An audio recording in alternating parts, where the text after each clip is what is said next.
तो चलिए हम लोग शुरू करते हैं आज की क्लास। तो इससे पहले एवरेज की 5 क्लास अपलोड हो चुकी है, आप लोग उन्हें देख लीजिए, तभी ये वाली क्लास आप लोग को समझ में आएगी। ठीक है। और आप लोग को चैनल पर रेशियो और परसेंटेज भी कंप्लीट मिल जाएगा, उसकी प्लेलिस्ट बनी हुई है, आप लोग देख सकते हैं। ठीक है।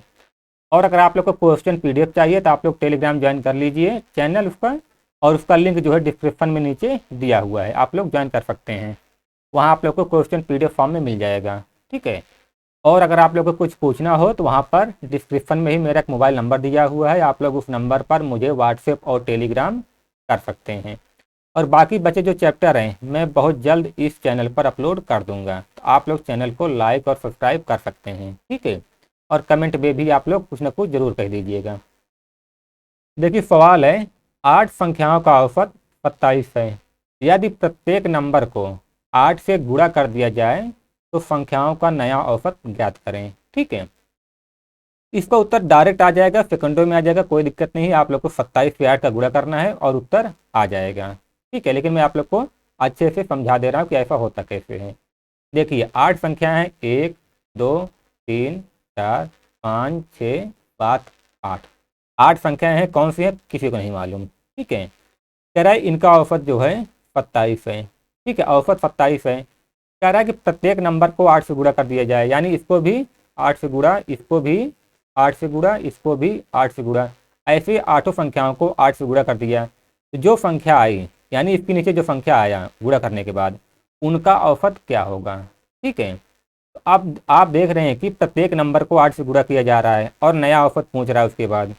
तो आप लोग एक काम करिए, जो पुराना औसत है उसमें भी आप लोग 8 से गुणा कर दीजिए। प्रत्येक नंबर को 8 से गुणा कर रहे थे, आप लोग औसत को भी 8 से गुणा कर दीजिए। तो 8 सत 56 हासिल 5, 8 दूनी 16, 5 21। आपका जो नया औसत होगा ना, यही हो जाएगा नया औसत।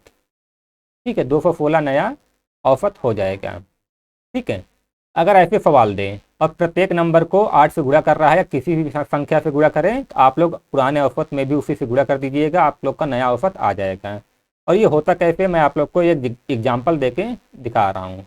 देखिए आप लोग मान लीजिए कोई भी संख्या ले लीजिए, कोई भी संख्या ले लीजिए, कोई दिक्कत नहीं है। मैंने 3 संख्याएं ले ली, 5 11 और 8। ठीक है, 5 11 और 8 3 संख्याएं ले ली। ठीक है।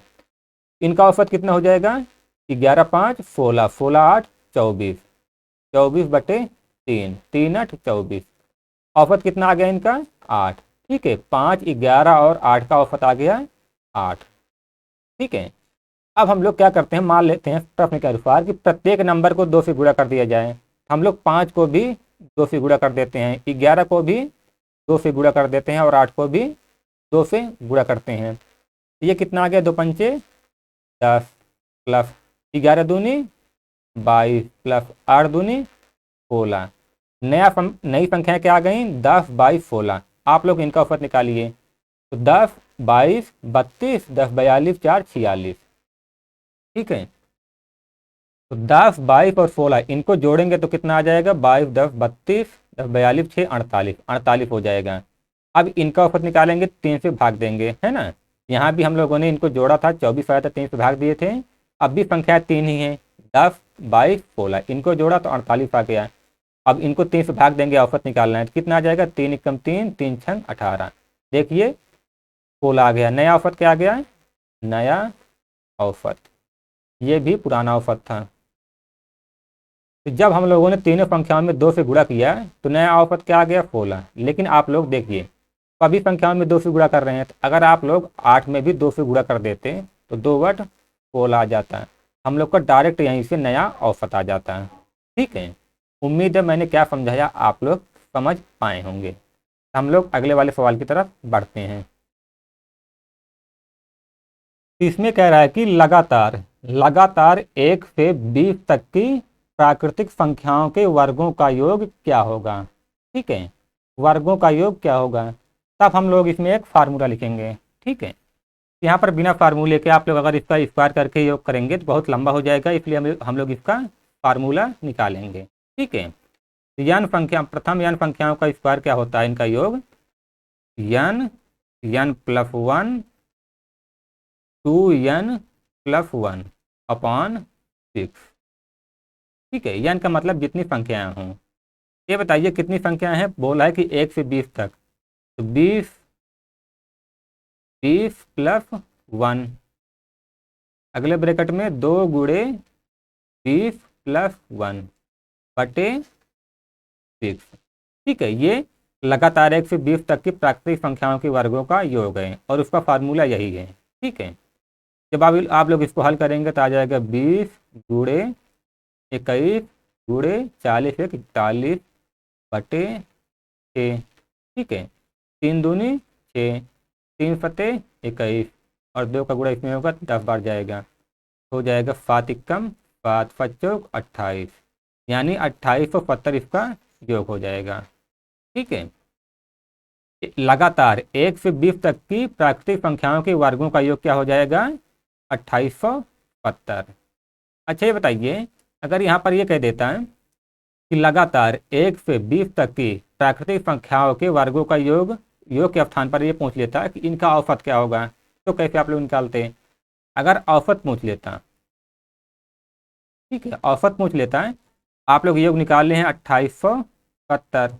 ठीक है, 2870 आप लोग इसका योग निकाल ले हैं, संख्याएं कितनी है, 20 हैं। ध्यान रखना है संख्याएं 20 ही होंगी। कैसे, देखिए, क्योंकि संख्याएं 1 स्क्वायर है, 2 स्क्वायर है, 3 स्क्वायर है, तो संख्याएं एक ही है। इसको आप लोग 2 मत गिनिएगा और इसको भी आप लोग 2 मत गिनिएगा, संख्याएं वो एक ही हैं। ठीक है, आप लोग इसे काट देते और औसत आ जाता। ठीक है, बाकी इसका फार्मूला क्या है, देखिए, n स्क्वायर संख्याओं का औसत। तो ये जो फार्मूला क्या है, n+1 2n+1 बटे 6। ये किसका फार्मूला है, ये फार्मूला है योग का। और जानते हैं योग में जितनी संख्याएं हों उससे हम लोग भाग दे दें तो क्या आ जाता है, औसत। ये बताइए टोटल संख्याएं कितनी है, n, इसके अनुसार तो टोटल संख्याएं n है। ठीक है, तो टोटल संख्याएं n है, अगर इसमें हम योग में संख्याओं से यानी n से भाग दे दें तो हमारा औसत आ जाएगा। आप लोग देख रहे हैं कि n से n कट जाता है तो औसत क्या हो जाता है, n+1 2n+1/6। ठीक है, प्रथम n स्क्वायर संख्याओं का औसत n+1 और एक ब्रैकेट में 2n+1/6 हो जाता है। ठीक है, आप लोग थोड़ा इसका स्क्रीनशॉट ले लीजिए, मैं यहाँ थोड़ा सा बता दूंगा आप लोग को। देखिए, मुझे लगता है थोड़ा आप लोग कम समझे होंगे। देखिए, योग क्या होता है, प्रथम यानी स्क्वायर संख्याओं का योग होता है n+1 2n+1/6। ठीक है, ये तो योग होता है। अगर योग के स्थान पर ये कह दे कि औसत क्या होगा, प्रथम n संख्याओं के स्क्वायर का औसत। आप लोग जानते हैं कि ये तो योग है, ये योग है, और औसत क्या होता है, योग बटे कितने पदों की संख्या है। पदों की संख्या क्या है, n है, पदों की संख्या n है। तो अब देखिए यहाँ पे n और n कट जाता है तो क्या बचता है, n+1 2n+1/6। या आप लोग चाहें तो कोई दिक्कत नहीं है, आप लोग योग निकालिएगा और फिर उनमें जितने पद हैं उनसे भाग दे दीजिएगा, या आप लोग डायरेक्ट इससे भी उत्तर निकाल सकते हैं। ठीक है, औसत इससे भी आ जाएगा। ठीक है, आप लोग इसका औसत भी एक बार निकालिएगा। अब इसमें कह रहा है कि लगातार 1 से 10 तक की प्राकृतिक संख्याओं के वर्गों का औसत क्या होगा। हम लोगों ने योग करना देख लिया था और औसत का भी फार्मूला हम लोग को मालूम पड़ गया था। ठीक है, औसत बराबर क्या होता है, देखिए, n+1 और 2n+1/6, और यहाँ पर n से डिवाइड होता है, जितनी संख्याएं होती है उससे डिवाइड होता है। लेकिन आप लोग जानते हैं कि n से n कट जाता है, कैसे मैं आप लोग को दिखा रहा हूँ, इसको एक बार नहीं काटते हैं अभी। ठीक है, देखिए n संख्याएं कितनी हैं, 10 हैं, और यहाँ पर 10 1 11 हो जाएगा, और इसमें क्या हो जाएगा, 10 दूनी 20 1 21 बटे 6, और यहाँ n है, और n मतलब पदों की संख्या, कितने पद हैं, 10। देखिए 10 से 10 तो वैसे ही कट जा रहा है, इसलिए हम लोग फार्मूले में यहाँ पे n से n को काट देते हैं, और औसत क्या हो जाता है, n+1 2n+1 बटे 6। ठीक है, यहाँ से अगर आप लोग इसको हल करेंगे तो यहाँ से औसत आप लोग का आ जाएगा 38.5। 38.5 आप लोग का औसत आ जाएगा। क्या आप लोग समझ पा रहे हैं? आप लोग बस इसको आगे कैलकुलेशन कर लीजिएगा, आप लोग का उत्तर यही आएगा। बाकी आप लोग चाहें पहले योग निकालिएगा और पदों की संख्या योग आ जाएगा तो पदों की संख्या 10 है, 10 पे डिवाइड कर देंगे। ठीक है, 10 पे भाग दे देंगे तब भी औसत यही सेम टू सेम 38.5 ही आएगा। मुझे लगता है कि आप लोग समझ गए होंगे कि मैं क्या बता रहा हूँ। ठीक है, औसत बराबर होता है, औसत का फार्मूला आप लोग डायरेक्ट लिखना चाहें तो औसत बराबर n+1 2n+1 अपॉन 6। ठीक है, ये वाला n और ये वाला n कैसे गायब हो गया आप लोग को मालूम है। ठीक है, क्योंकि ये योग वाले में था, जब औसत निकालना हुआ तो नीचे n पे यानी कि जितनी संख्या है उससे डिवाइड होता है तो वो कट जाता है। जैसे कि आप लोग को यहाँ दिख रहा है कि 10 से 10 कट गया। ठीक है, इसलिए डायरेक्ट ये आ जाता है। ये सूत्र फार्मूला कैसे आया वो आप लोग को मालूम पड़ गया होगा। तो हम लोग बढ़ते हैं आगे। तो कह रहा है कि लगातार 1 से 8 तक की सम संख्याओं के वर्गों का योग क्या होगा। ठीक है, सम संख्या यानी 1 से 8 तक लगातार। तो 1 से 8 तक कौन संख्या होंगी? 2 4 6 और 8, यानी इनके स्क्वायर का, सम संख्याओं के स्क्वायर का वर्गों का योग पूछा है। ठीक है, 2 का स्क्वायर 4 और इसका स्क्वायर 16 और 36 और 64। ठीक है, आप लोग इनको जोड़ेंगे तो 36 64 100 होता है, 16 4 20 यानी 120 आ जाएगा। ठीक है, ये तो छोटी संख्या है तो हम लोगों ने इसको जोड़ लिया, लेकिन बड़ी संख्या आएगी तो आप लोग इसे नहीं जोड़ पाएंगे। ठीक है, अगर ऐसे योग करने को बोले लगातार 1 से 8 तक की सम संख्याओं के वर्गों का योग, ठीक है, तो फार्मूला क्या रहेगा? प्रथम n संख्याओं के वर्गों, प्रथम n सम, ठीक है, प्रथम n सम संख्याओं के वर्गों का योग बराबर हो जाएगा n+1 n+2 अपॉन 6। ठीक है, n+2 अपॉन 6। n क्या है? देखिए n का मतलब यहाँ पर आप लोग ये मत लीजिएगा कि 1 2 3 4 चार संख्याएं हैं, इस चीज़ को आप लोग थोड़ा सा ध्यान में रखिएगा। ठीक है, इसको आप लोग मत ध्यान इसमें लीजिएगा। यहाँ n का मतलब होता है जो अंतिम संख्या सम है। अंतिम सम क्या है? 8 है, अंतिम 8 है सम। और फिर n+1 है यानी 8+1 कितना हो जाएगा? 9। फिर n+2 है, 8+2 कितना हो जाएगा? 10 बटे 6। इसी को आप लोग काट देंगे तो योग आ जाएगा 3 दूनी 6 3 त्रिक 9 3 चौक 12 4 3 12 120 आ जाएगा। ठीक है, आप लोग बस यही ध्यान में रखिएगा कि ये जो n है, n को आप लोग ये मत मानिएगा कि यहाँ पर पदों की संख्या 4 है तो उसको हम लोग 4 कर दें। यहाँ पर जो आखिरी सम संख्या होगी उसी को हम लोग n मानेंगे। ठीक है, तो देखिए इसीलिए मैं हर सवाल में, वैसे तो फॉर ट्रिक और फार्मूले हर सवाल में लगभग लग जाते हैं 80% सवालों में, लेकिन मैं नहीं बताता क्योंकि मुझे मालूम है कि आप लोग कितने ट्रिक और कितने फार्मूले याद रखेंगे। अगर आप लोग हर सवाल बेसिक से सीखते हैं तब भी कुछ न कुछ सवाल ऐसे रहेंगे जो ट्रिक से ही आएंगे। आप लोग को वैसे ही काफ़ी फार्मूले याद करने पड़ जाते हैं, इसीलिए मैं जितना हो सकता है उतना कम से कम फार्मूला आप लोग को बताता हूँ। ठीक है, तो प्रथम n संख्याओं के वर्गों का योग जो है ये आ जाएगा। अच्छा ये बताइए, अगर यहाँ पर इनका औसत पूछ लेता, औसत पूछ लेता तो क्या होता? औसत पूछ लेता तो मैं आप लोग को पिछली कक्षा में बता चुका हूँ कि 1 से 8 तक किसी संख्या तक कितने सम पद हैं उसको निकालने की ट्रिक मैं आप लोग को बता चुका हूँ। जो अंतिम संख्या सम पद हो, जो अंतिम संख्या सम हो उसमें 2 से भाग दे देते हैं तो 1 से 8 तक कितने सम होंगे? 4। आप लोग इसी योग में 4 से डिवाइड कर देते हैं। ठीक है, यानी n+1 n+2 बटे 6 ये तो योग हो गया, और इसी में आप लोग इसके जितनी संख्याएं उससे डिवाइड कर देते हैं। अब यहाँ पर आप लोग ध्यान में रखिएगा, थोड़ा सा ट्रिक है, आप लोग n से डिवाइड मत करिएगा। 1 से 8 तक कितने संख्याएं हैं? 4 हैं, तो 4 से डिवाइड करिएगा, क्योंकि आप लोग देखिए ये इतना फार्मूला योग का है तो योग आ गया, तो योग बटे पदों की संख्या बराबर औसत। ठीक है, योग बराबर पदों की संख्या, पदों का योग बटे पदों का संख्या। ठीक है, बाकी 1 से 8 तक या 1 से 100 तक कितने कैसे सम निकाले जाते हैं, कैसे विषम निकाले जाते हैं, आप लोग को मैं पिछली कक्षाओं में बता चुका हूँ, आप लोग उन्हें देख लीजिए। ठीक है, तो क्रम वाइज देखेंगे तभी समझ में आएगा। उम्मीद है आप लोग समझ पाए होंगे। तो हम लोग बढ़ते हैं अगले सवाल की तरफ। अब देखिए, इसमें कह रहा है कि लगातार 1 से 8 तक की विषम संख्याओं के वर्गों का योग क्या होगा। 1 से 8 तक की विषम संख्याएं क्या होंगी, 1, 3, 5 और 7। पूछा है इनके वर्गों का योग। तो 1 का स्क्वायर क्या हो जाएगा 1, 3 का स्क्वायर 3 त्रिका 9, 5 का स्क्वायर 25 और 7 का स्क्वायर 49। इन चार को जोड़ लीजिए आप लोग। 9 1 10, 5 15, 15 9, 24 की 4 हासिल 2, 4 2 6 2 8, 84। ठीक है, ये तो हो गया इसका सिंपल तरीका, बेसिक। अब देखिए प्रथम, इसका फार्मूला क्या है, प्रथम यानी विषम संख्याओं के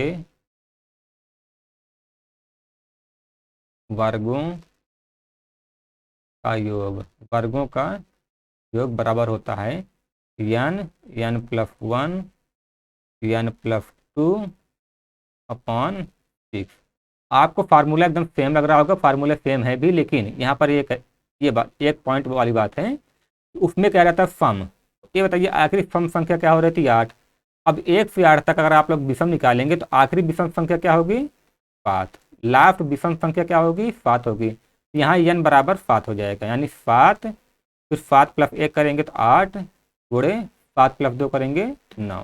ठीक है, यहाँ n बराबर आखिरी विषम संख्या है, तो n बराबर 7 हो जाएगा बटे 6, 3 दूनी 6, 3 त्रिका 9, 2 चौक 8, 5 चौक 28 और 28 को आप लोग 3 से गुणा करेंगे, 3 8 24 की 4 और फिर 2, 3 दूनी 6 दूनी 8। ठीक है, तो यहाँ से भी इनका योग जो है 84 आया है। ठीक है, सम और विषम संख्याओं के वर्गों का योग कैसे आता है आप लोग समझ गए होंगे। अब ये बताइए अगर यहाँ पर इनका औसत पूछ लेता, औसत पूछ लेता तो आप लोग क्या करते हैं, औसत पूछ लेता है, आप लोग जानते हैं कि योग तो है n प्लस, योग क्या है n है n प्लस 1 और n प्लस 2, ये तो योग हो गया बटे 6, ये योग हो गया। और 1 से 8 तक विषम संख्या क्या कितनी होंगी, 8 में आप लोग 2 से भाग दे दीजिए, है ना।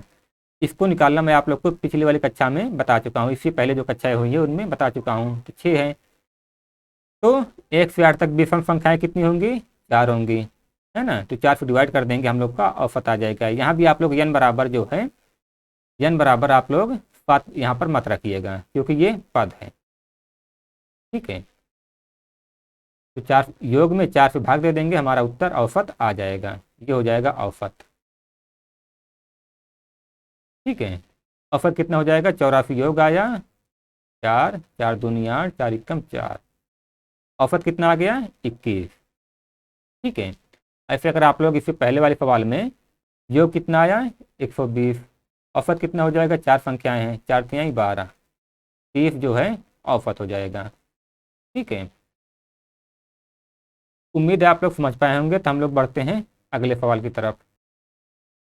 तो ये अच्छा सवाल है, आप लोग इसे थोड़ा ध्यान से समझिएगा। ठीक है, कह रहा है 1 2 2 3 3 3 4 4 4 4, यानी 1 1 बार है, 2 2 बार है, देखिए 1 1 बार है, 2 2 बार है, 3 3 बार है और 4 4 बार है और 5 5 बार है, 6 6 बार है और 7 7 बार है। और कह रहा है कि इनका औसत ज्ञात करें। ठीक है, इनका औसत ज्ञात करें। आप लोग ध्यान से समझिएगा। ये बताइए, पहले हम लोग निकाल लेते हैं इनका योग क्या होगा। देखिए 1 1 बार है, हम लोग इसको लिख सकते हैं 1 का स्क्वायर, प्लस 2 2 बार है। ठीक है, 2 2 बार है तो क्या हम लोग लिख सकते हैं कि 2 का स्क्वायर, बिल्कुल लिख सकते हैं। 3 3 बार है तो हम लोग लिख सकते हैं कि 3 का स्क्वायर। 4 यहाँ पर 4 बार होगा, ऐसे क्रम में चल रहा है। ठीक है, तो ऐसे होके जो है 7 जो है 7 बार हो जाएगा। यहाँ पर क्या इसमें हम लोग ये कह सकते हैं कि 1 से लेकर 7 तक इनके वर्गों का योग, 1 से लेकर 7 तक इनके वर्गों का योग पूछा है। है ना। तो वर्गों का योग अगर लगातार प्रथम n लगातार संख्याओं के वर्गों का योग क्या होता है, हम लोग जानते हैं फार्मूला n+1 2n+1 अपॉन 6। ठीक है, इनको हम लोग ऐसे लिख सकते हैं क्योंकि एक एक बार है, दो दो बार है तो हम दो दो का स्क्वायर कर दिए, तीन तीन बार है तीन का स्क्वायर, और इनका योग क्या हो जाएगा, कितनी n बराबर कितना है 7, 7 7 एक 8 गुणे 5 दूनी 14 एक 15, 15/6, 3 दूनी 6, 3 पचे 15, 2 चौका 8, 5 चौक 20, 5 दूनी 14, योग कितना आ गया 146, योग आ गया 140। ठीक है, ये तो योग हो गया है। और बाकी अब ये बताइए, अब यहाँ पर आप लोग थोड़ा सा ध्यान दीजिएगा, एक एक बार है, दो दो बार है, तीन तीन बार है, वैसे ही चार चार बार है, और सात सात बार है। ठीक है, अब ये बताइए, ये तो होगा योग, औसत निकालने के लिए योग में कितने पद हैं उससे हम लोग को जो है भाग देना पड़ेगा। अब आप लोग काउंट करिए कि यहाँ पर पद कितने हैं। आप लोग समझ रहे हैं कि ऐसे काउंट करना बहुत मुश्किल है। ठीक है, ऐसे काउंट ऐसे जोड़ना इसको बहुत मुश्किल है। एक एक बार है, दो दो बार है, तीन तीन बार है, तो अगर हम लोग पदों का योग निकालें तो आप लोग इसको थोड़ा समझिएगा। एक कितनी बार है, एक बार है, प्लस दो कितनी बार है, दो बार है, तीन कितनी बार है, तीन बार है, वैसे चार कितनी बार हो जाएगा, चार, और पाँच कितनी बार, पाँच, छः कितनी बार, छः, सात कितनी बार, सात। अब हम लोग क्या इन संख्याओं को जोड़ लें तो इनका योग जो आएगा वही पदों की संख्या हो जाएगी, है ना, पदों की संख्या। आप लोग ध्यान से समझिए, एक एक बार है, दो दो बार है, तीन तीन बार है। अब हम लोग को देखना है कि कितने पद हैं। एक तो एक बार है, प्लस दो दो बार है, तीन तीन बार है, चार चार बार है, ऐसे करके सात सात बार है। अगर हम लोग एक से लेकर सात तक इन्हें जोड़ लें, क्या ये पदों की संख्या हो जाएगी, बिल्कुल। आप लोग जानते हैं कि प्रथम n संख्याओं का योग क्या होता है, योग बराबर, अगर ऐसे गिनती जोड़ना हो तो होता है n+1 अपॉन 2। ये फार्मूला आप लोग जानते होंगे, बहुत फेमस फार्मूला है। कितनी संख्या है, सात, गुणे सात एक 8/2, दो चौक 8, पाँच चौक 28। ये बताइए कितने पद हो गए, टोटल 28। आप लोग काउंट करके देखिएगा एक अच्छे से, यहाँ भी इनको आप लोग जोड़ेंगे तो 27 पद होगा। ठीक है, 27 पद होगा। एक एक बार होगा, दो दो बार होगा, तीन तीन बार होगा, ऐसे करके आप लोग जोड़ेंगे 28 पद यहाँ से आएगा। औसत बराबर क्या होता है, क्योंकि हम लोगों ने ये जो योग निकाला है इसका योग निकाला है, क्योंकि एक एक बार है, दो दो बार है, तीन तीन बार है। ठीक है, इसका योग नहीं, इसका योग निकाला है। तो टोटल 28 पद हो गए, और योग कितना है 140। एक योग में पदों की संख्या से हम लोग भाग दे देंगे। 14 एकम 14, 14 दूनी 28, दो पंचे 10, औसत कितना आ गया 5। ठीक है, औसत आ गया 5, यही हमारा उत्तर हो जाएगा। क्या आप लोग इसे समझ पाए हैं? अब मुझे लगता है आप लोग इसे समझ गए होंगे। ठीक है, कैसे आया, अगर आप लोग नहीं समझ पाए हैं तो आप लोग कमेंट में ज़रूर बताइए, मैं आप लोग को दोबारा इसे बता दूंगा। ठीक है, लेकिन मुझे लगता है आप लोग समझ गए होंगे। तो हम लोग आज की क्लास नहीं ख़त्म करते हैं, इस क्लास को थोड़ा छोटी हम लोग रखते हैं, क्योंकि आप आज थोड़ा सा मुझे काम है अभी फ़िलहाल। मैं शाम तक या कल 2-3 वीडियो लगातार डाल दूंगा। ठीक है, ध्यान रखना है। अभी फ़िलहाल मैं छोटी छोटी क्लास इसलिए रख रहा हूँ, और क्योंकि इस पर बहुत ज़्यादा छात्र हैं नहीं। अगर आप लोग अच्छी खासी संख्या में इस पर छात्र आ जाते हैं तो मैं बहुत जल्द इस पर जो है कंप्लीट मैथ पेड लेवल का अपलोड कर दूंगा। ठीक है, अगर आप लोग क्लास अच्छी लगे तो आप लोग लाइक करिएगा और दूसरों में शेयर भी कर दीजिए। जितने ज़्यादा छात्र आएंगे उतना ज़्यादा मुझे मोटिवेशन मिलेगा, और उतनी जल्दी मैं इसको यहाँ पर अपलोड कर दूंगा। ठीक है, बाकी अगर कोई भी छात्र नहीं जाता है तब भी मैं पूरी क्लास अपलोड कर दूंगा, कोई दिक्कत नहीं है। ठीक है, जो मैंने कहा है वो मैं करूँगा। तो चलिए हम लोग चलते हैं।